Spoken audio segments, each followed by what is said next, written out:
दोस्तों, क्या पति भारतीय नागरिक सुरक्षा संहिता की धारा 144 के तहत जो भरण पोषण यानी कि मेंटेनेंस का केस है वो जीत सकता है? दोस्तों, क्या पति के पक्ष में भी निर्णय आ सकता है जो पुराने कानून में सीआरपीसी 125 था? दोस्तों, हालांकि ये मामले आसान नहीं होते हैं दोस्तों, लेकिन इसके लिए कुछ विशेष परिस्थितियां होनी चाहिए जिनके आधार पर कोर्ट पति के पक्ष में भी फैसला कर सकती है। दोस्तों, और आज इस वीडियो में उन सभी परिस्थितियों को समझते हैं कि बीएनएसएस 144 का केस पति कैसे जीत सकता है। दोस्तों, जय हिंद, नमस्कार, मैं एडवोकेट आशीष मिश्रा।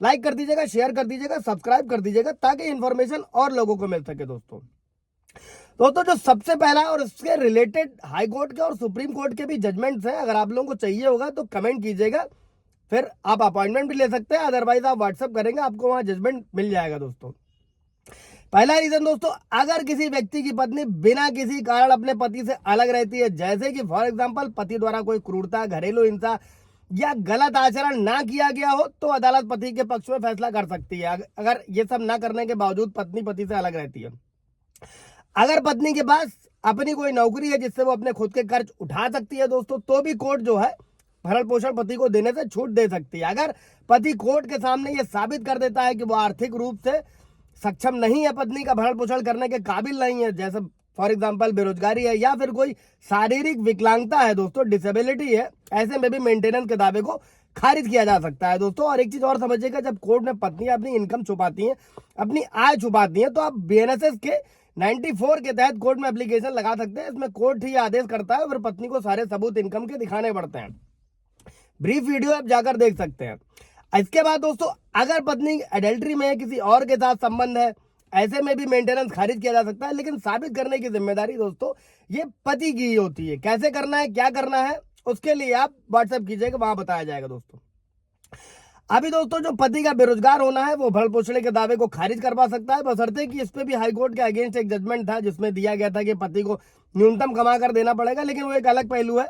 अभी हम लोग बढ़ते हैं दोस्तों, साधारण भाषा में समझते हैं कि अगर पति बेरोजगार है तो अपनी आर्थिक स्थिति उसे साबित करनी होगी। अदालत ये देखेगी क्या पति ने नौकरी पाने के लिए सारे उचित प्रयास किए हैं, नहीं किए हैं। अगर पति नौकरियों के लिए आवेदन कर रहा है तो यह उसकी स्थिति को मजबूत कर सकता है, और कोर्ट पति की बेरोजगारी के साथ साथ पत्नी की जो इकोनॉमिक सिचुएशन है उस पर विचार करेगी। अगर पत्नी काम कर रही है और अपनी देखभाल कर सकती है तो भरण पोषण का दावा कमजोर हो सकता है। अगर पत्नी की इच्छा जो है अच्छी आय है, इनकम है, तो कोर्ट क्या करेगा, पति की बेरोजगारी को ज्यादा महत्व नहीं दिया जाएगा दोस्तों, और ऐसे में भी मेंटेनेंस को खारिज किया जा सकता है दोस्तों। और ये सभी दावे, ये सभी सबूत आपका पक्ष मजबूत करेंगे। अभी दोस्तों हम लोग ये समझते हैं कि भरण पोषण के दावे में जो पति के पक्ष में एविडेंस है वो पेश करना बहुत जरूरी होता है, और यहाँ पर कुछ तरीके भी हम लोग समझ लेते हैं जिनसे क्या कर सकता है पति कोर्ट में अपने पक्ष को मजबूत बना सकता है। दोस्तों, प्रैक्टिकल जो हम लोग आए दिन देखते हैं, सुनते हैं, समझते हैं, वो सारे सबूत और वो धाराएं किनका कब कहां पर आप क्या कैसे यूज कर सकते हैं। दोस्तों, सबसे पहला जिसके भी पर आप एक तरफा तलाक में भी जा सकते हैं, पत्नी का परिता, पत्नी के द्वारा पति को छोड़ने के समय की तारीख और जो कारण होता है सबूत के रूप में इस्तेमाल करने के लिए किसी भी तरीके की कोई बातचीत है, रिगार्डिंग है, ईमेल है, मैसेजेस है, ये सब आपके काम आ सकते हैं। फॉर एग्जांपल किसी मित्र या परिवार के सदस्य का जो स्टेटमेंट है वो इस बात को साबित कर सके कि पत्नी ने पति को बिना कारण के छोड़ा है। दोस्तों, सेकंड क्या है, पत्नी की इनकम प्रूफ, पत्नी की आय प्रमाण पत्र जैसे कि वेतन की पर्ची, बैंक स्टेटमेंट, अगर कोई बिजनेस है, डॉक्यूमेंट है, उसको भी सबूत के रूप में इस्तेमाल करा जा सकता है। फॉर एग्जांपल अगर पत्नी नौकरी कर रही तो उसकी सैलरी स्लिप दिखाई जा सकती है, जिसके लिए मैंने अभी आप लोगों को बताया था कि आप भारतीय नागरिक सुरक्षा संहिता के सेक्शन 94 का इस्तेमाल कर सकते हैं। दोस्तों, इसके बाद में फाइनेंशियल कंडीशन ऑफ हस्बैंड, दोस्तों पति की आय का प्रमाण पत्र कोर्ट ने पेश करना चाहिए।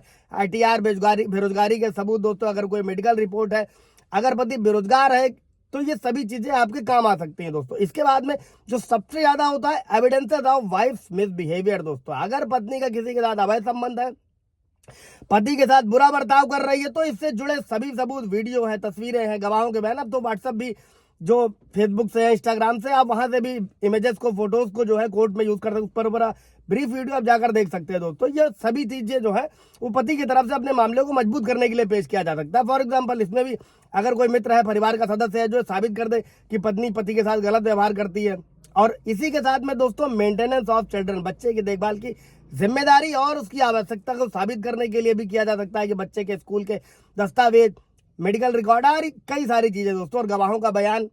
ऐसे गवाह की सहायता जरूर ले दोस्तों जो पति के दावे का समर्थन कर सके। वो सारे गवाह परिवार के सदस्य, दोस्त, सहकर्मी, कलीग्स भी हो सकते हैं दोस्तों। इन सभी सबूतों बातों को इकट्ठा करके पति अपनी स्थिति को कोर्ट में अच्छे से मजबूत करके पेश कर सकता है दोस्तों। कोई सवाल जवाब होगा तो कमेंट में पूछिएगा। Thank you.